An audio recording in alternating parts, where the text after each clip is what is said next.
Okay. Good morning, students. So today uh, we will start this lecture from where are we earlier? Plate load test, right?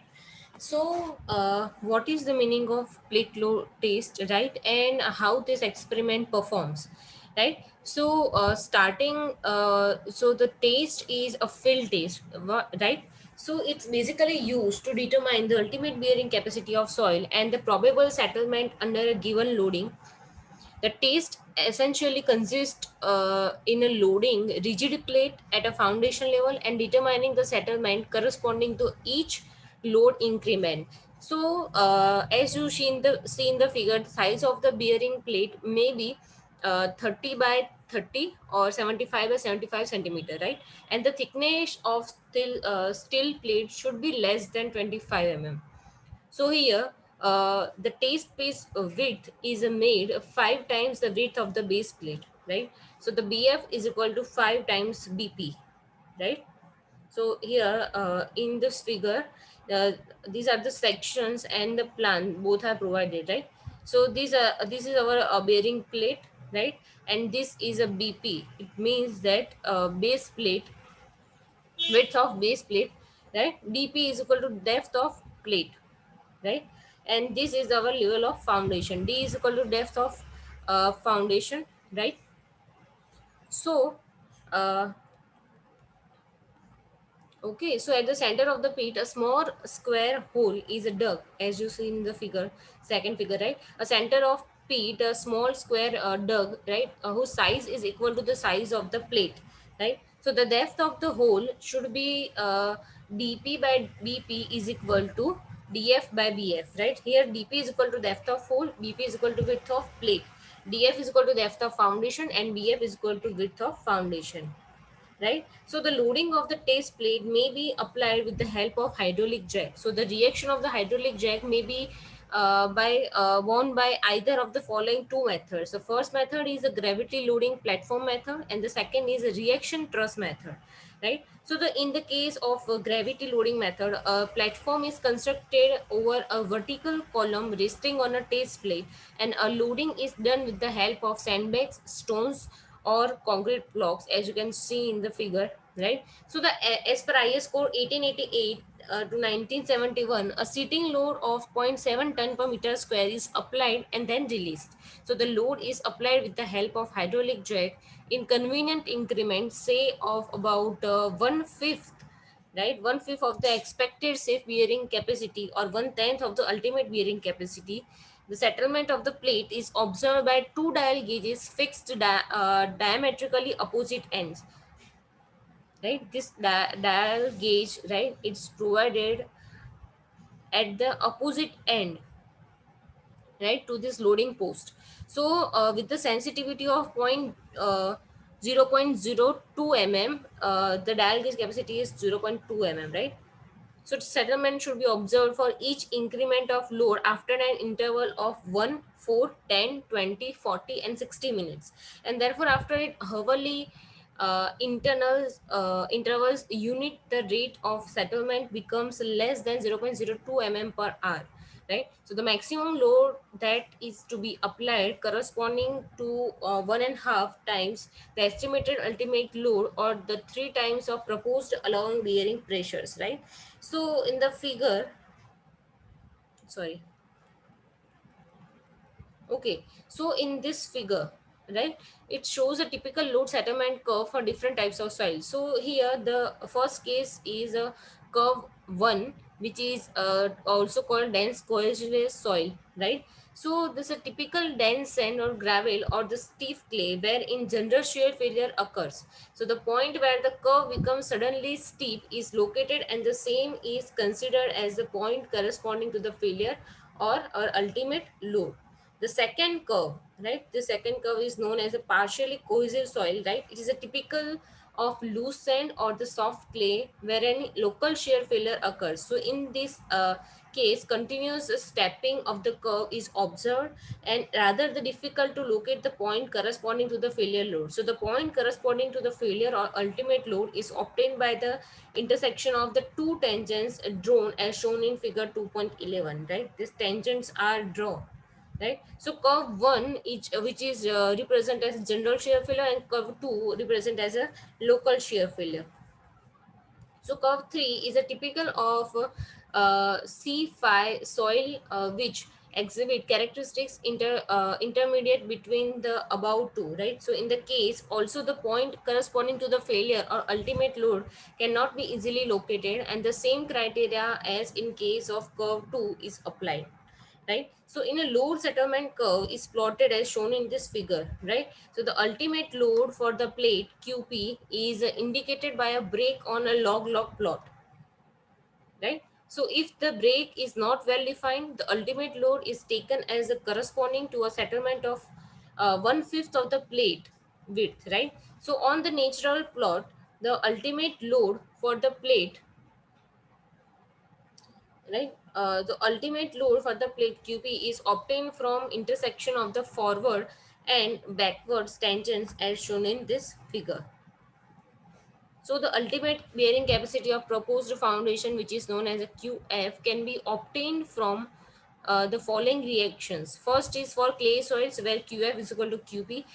Bearing capacity of plate is taken as a bearing capacity of foundation. Second, for sandy soil, QF by QP is equal to BF by BP. So QF, we make QF equation. So QF is equal to QP multiplied by BF by BP, right? In that means the plate load test can be used to determine the settlement for a given intensity of the loading, right? So in that case, where it's used to determine settlement for a given intensity of loading, first equation is for clay A soils, right? So SF is equal to SP multiplied by BF by BP. Here two terms are new which is introduced, which is SF and SP. So SP is equal to settlement of plate which is obtained from the graph, and SF is equal to settlement of the foundation. For sandy soil, SF is equal to SP in bracket BF BP plus zero point 0.3 divided by BP in bracket BF by BF plus zero point 0.3 and whole raised to square, right? So here unit of BF and BP are in meters. So figure is shows the reaction of the truss methods, right? Okay, so we're talking about the limitation of plate load test, right? So first is the size effect, right? As you can see in this figure, the result of the plate load test reflect the strength and the settlement characteristics of soil within the pressure bulbs. So as the pressure bulb depends on the size of the loaded area, it is much deeper for the actual foundation as compared to that plate. So the plate load test does not truly represent the actual condition, right? Second is a scale effect. So the ultimate bearing capacity of saturated clay is independent of size of the plate, but for the corrosion-less soil, it increases with the size of plate. So the our equation is QF is equal to QP multiplied by BF by BP, which is to reduce the scale effect. It is desirable to repeat the plate load test with two or three different size of plates and take the average. Third is time effect. So the plate load test is for short duration, right? So for clay, it does not give ultimate settlement. Load settlement curve is not truly representative for clay. More than 1 year time is required for the ultimate settlement to take place. Next is a reaction load. It is practicable to provide a reaction of more than 250 kilonewton.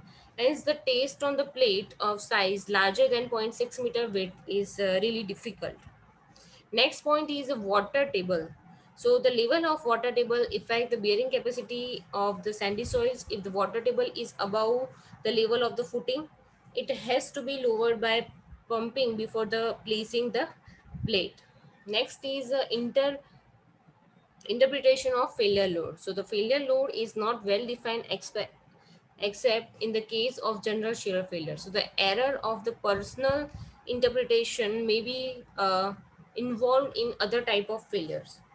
So there are presumptive bearing capacity, right? So the building code of various organizations in different countries give allowable bearing capacity that can be used for proportioning footing.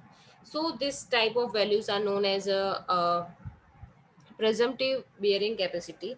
So this presumptive bearing capacity are mainly based on the past experience and the investigation with the other structures already built.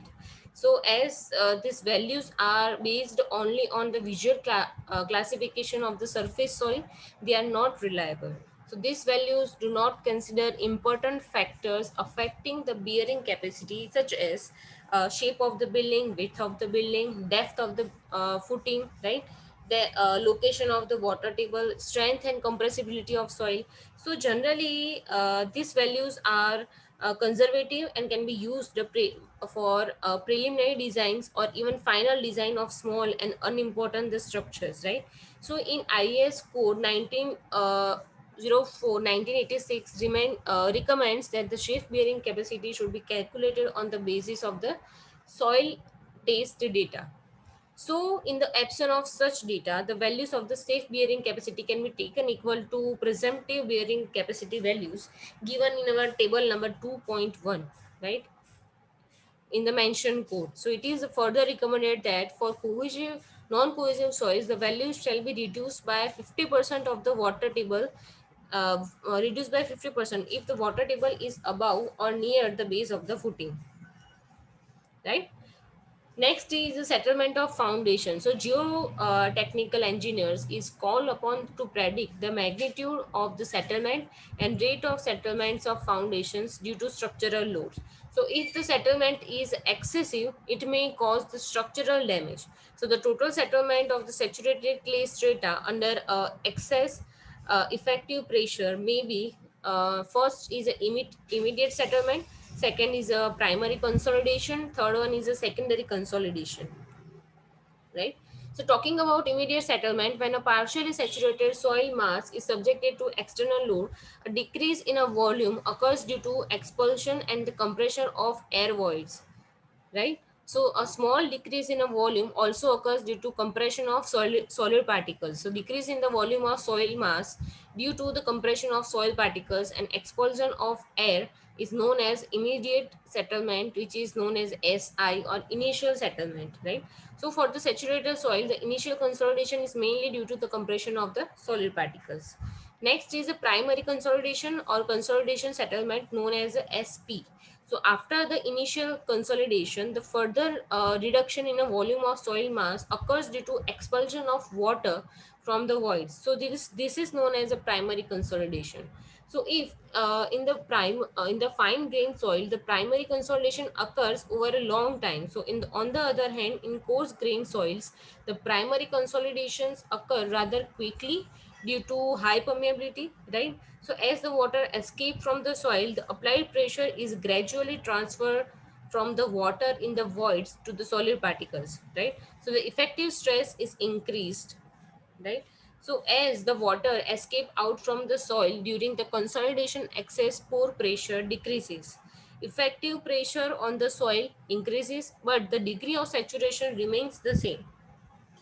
Next is a secondary consolidation, which is known as SS or consolidation settlement. So the reduction in a volume continues at a very slow rate even after the excess of pore water pressure developed by the applied pressure is fully dissipated and the primary consolidation is a complete.